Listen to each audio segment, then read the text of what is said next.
వ్రతాలు చేయకూడదని చాలామంది చెప్తూ ఉన్నారు.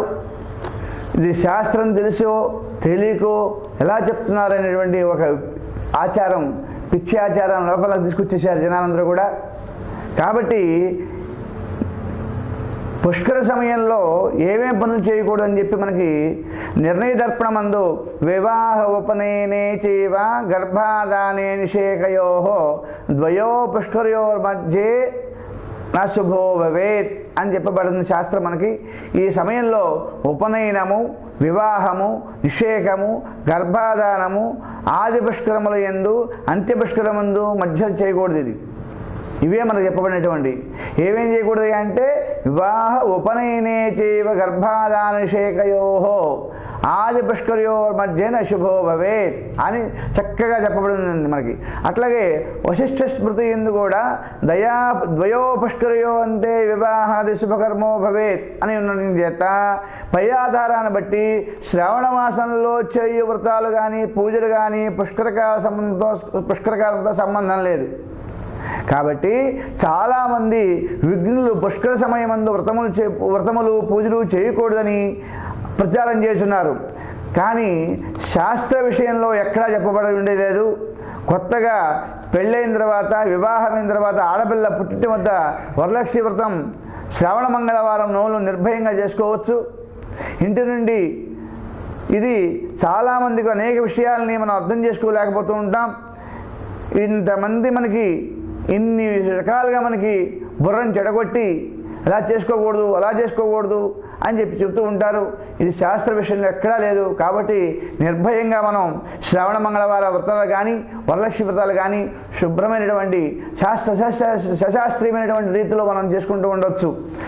అయితే పుష్కర లక్ష్మీ నమోస్తుతే లక్ష్మీం క్షీర సముద్ర రాజధనయాం శ్రీరంగధామేశ్వరీం దాసీభూత సమస్త దేవవనితాం లోకైక దీపంకురాం శ్రీమన్మందకటాక్షలబ్ధ విభవద్ బ్రహ్మేంద్ర గంగాధరాం త్వాం త్రైలోక్య కుటుంబినీం సతసిజా ముందే ముకుంద ప్రియాం అని లక్ష్మీదేవి సర్వసంపత్స్వరూపిణి అయినటువంటి సంపాదన అధిష్టాన రాత్రి ఆవిడ సర్వమంగళ భక్తానురక్తి కలిగినటువంటిది.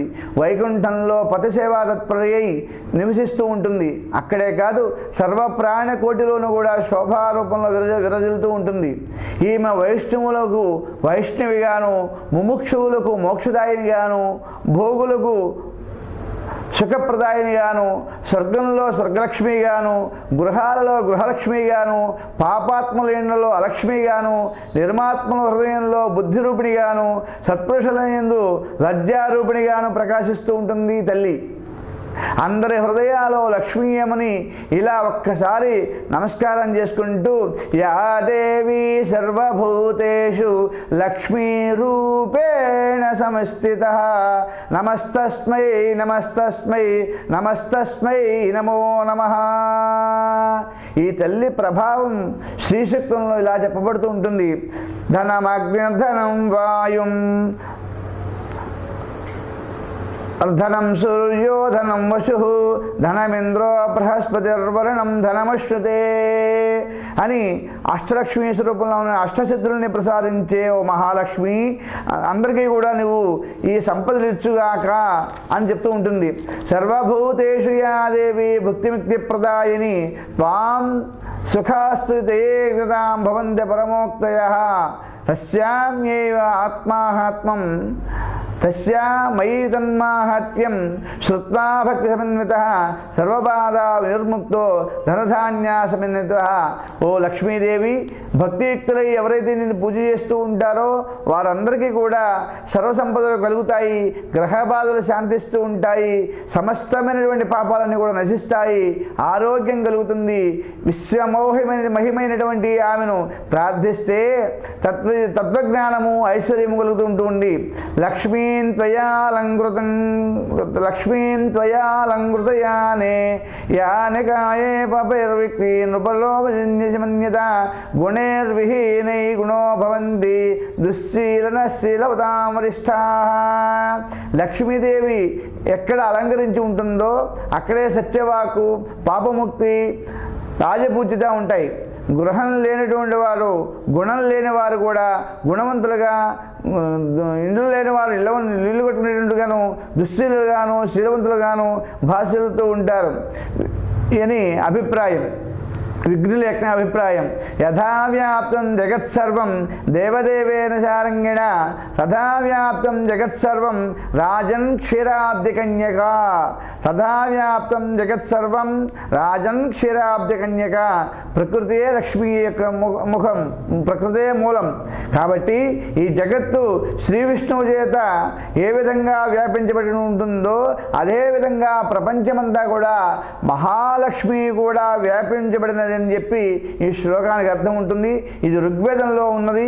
సర్వమంగళమాంగళ్యే శివే సర్వార్థ సాధకే శరణ్యే త్ర్యంబకే దేవి నారాయణి నమోస్తుతే అని తెలుగింటి ఆడపడుతులందరూ కూడా ఈ శ్రవణ మాసంలో ప్రతి మంగళవారము మంగళగౌరి వ్రతం చేసుకుని ఆ తల్లిని పసుపు కుంకుమలతో ఆరాధించి నిండు నూరేళ్ళు వర్ధిల్లమని చెప్పి, వర్ధిల్లేటి చేయమని చెప్పి ప్రార్థిస్తూ ఉంటారు. అంతేకాకుండా శ్రావణ మాసంలో శుక్రవారం రోజున ఈ లక్ష్మీదేవిని వరలక్ష్మీదేవిగా కొలుస్తూ ఉంటారు. వందే లక్ష్మీం పరమశివమయీం శుద్ధజాంబూనరాపాం తేజోరూపాం కనకవసనాం సర్వభూషోజ్వలాంగీం బీజాపూరం కనకకలశం హేమపద్మం దదానం ఆద్యాం శక్తిం సకలజననీం విష్ణువామాంక సంస్థాం. ఈ శ్రావణ మాసంలో శుక్రమంగళవారాలలో ఈ లక్ష్మీ తల్లిని ఎవరైతే పూజిస్తూ ఉంటారో, స్మరణ చేస్తూ ఉంటారో, కీర్తిస్తూ ఉంటారో వారందరికీ కూడా ఆ ఇంట్లో లక్ష్మీదేవి తాండవం చేస్తుంది, లక్ష్మీ అనుగ్రహం కలుగుతుంది అని చెప్తూ ఉంటుంది.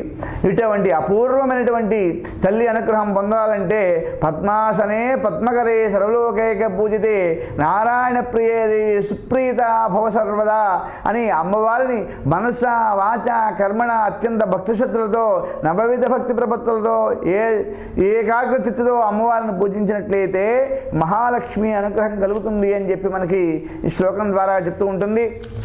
కాబట్టి ఎటువంటి నిర్భయము లేకుండా, ఎటువంటి అనుమానం లేకుండా మనం ఇప్పుడు కూడా ఈ శ్రావణ మాసంలో పుష్కర సమయంలో దీనికి అడ్డం వచ్చిందని వ్రతాలు చేయకూడదని, లేకపోతే మనం పూజలు చేయకూడదని చెప్తూ ఉంటున్నారు విఘ్నులందరూ కూడా.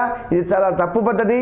కాబట్టి ప్రతి ఒక్కరూ కూడా ఈ శాస్త్ర విషయాన్ని చూసి, శాస్త్రాన్ని చదివి ప్రజలకి పంచిపెట్టినట్టయితే మనం శాస్త్ర విషయం బతుకుతుంది, శాస్త్రం కూడా. కాబట్టి అటువంటి మహదానందమైనటువంటి శాస్త్రాన్ని మనం చూచి 10 మంది చేత ఆచరింపజేసేటమే శాస్త్రం యొక్క విశిష్టత. అటువంటి శాస్త్రాన్ని ప్రతి ఒక్కరు కూడా చూడాలి, చదవాలి, నేర్చుకోవాలి, 10 మందికి చెప్పి ఈ కార్యక్రమాన్ని ఆచరించాలి. కాబట్టి మనం ఈ శ్రవణ మాసంలో వరలక్ష్మి వ్రతాన్ని నిర్భయంగా చేసుకోవచ్చు. శ్రవణ మంగళవారాలు నోములు శుభ్రంగా చేసుకోవచ్చు. ఏ వ్రత పూజలు కానీ మనం ఆపడానికి వీలు లేదు. తప్పగా ఆచరించవలసినటువంటి సమయం పుష్కరమే, వ్రతాలే, పూజలే. ఏది ఏమైనప్పటికీ కూడా మనం తప్పగా కృష్ణానదిలో స్నానం చేయవలసిందే, పుణ్యం సంపాదించుకోవాల్సిందే, వరలక్ష్మి వ్రతం పూజ చేయవలసిందే. మనం కార్యక్రమం అంతా కూడా దిగ్విజయం చేసుకోవాల్సిందే. ఓం స్వస్తి.